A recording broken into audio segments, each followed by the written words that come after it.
AICC general secretary KC Venugopal കുറുക്കനെ അന്വേഷിക്കുന്നതിന് പകരം കോൺഗ്രസിലെ കോഴികളെ അന്വേഷിക്കണമെന്ന് BJP നേതാവ് V മുരളീധരൻ. കോഴികളെ പിടിച്ച് കൂട്ടിലടയ്ക്കണം. MLA നിയമസഭയിൽ വരണോ എന്ന ചർച്ച ഇതുവരെ നടന്നിട്ടില്ല. കോഴിയായ കോൺഗ്രസ് നേതാവ് സഭയിൽ വരണോ അതോ പുറത്തുനിന്ന് കൂവിയാൽ മതിയോ എന്നാണ് ചർച്ചയെന്നും V മുരളീധരന്റെ പ്രതികരണം. ഈ കോഴികൾ കാരണം നാട്ടിൽ മുഴുവൻ ശല്യമാണ്. നാട്ടിൽ ആർക്കും സ്ത്രീകൾക്കും വഴി നടക്കാൻ പറ്റുന്നില്ല.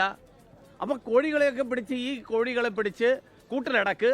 അത് കഴിഞ്ഞിട്ട് നാട്ടിൽ സമാധാനം ഉണ്ടാവും. സ്ത്രീ സുരക്ഷ പ്രധാനപ്പെട്ട വിഷയമാകുമ്പോൾ കോൺഗ്രസിൻ്റെ ഒരു MLA ഉൾപ്പെടെയുള്ള ആള് നിയമസഭയിൽ വരണോ വേണ്ടിയോ കുറേ ദിവസമായിട്ട് അവർ ചർച്ച ചെയ്യുക.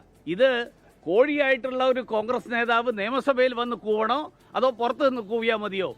ഇതൊക്കെയാണ് കോൺഗ്രസ് ഇപ്പോൾ ചർച്ച. ലോകത്തെവിടെയായാലും ഏത് സമയത്തും 24 വാർത്തകളും ഓഗ്മെന്റഡ് റിയാലിറ്റി പാക്കേജുകളും എക്സ്പ്ലെയിനറുകളും വിശദമായി കാണാൻ ഞങ്ങളുടെ YouTube ചാനൽ നിങ്ങൾക്ക് സബ്സ്ക്രൈബ് ചെയ്യാം.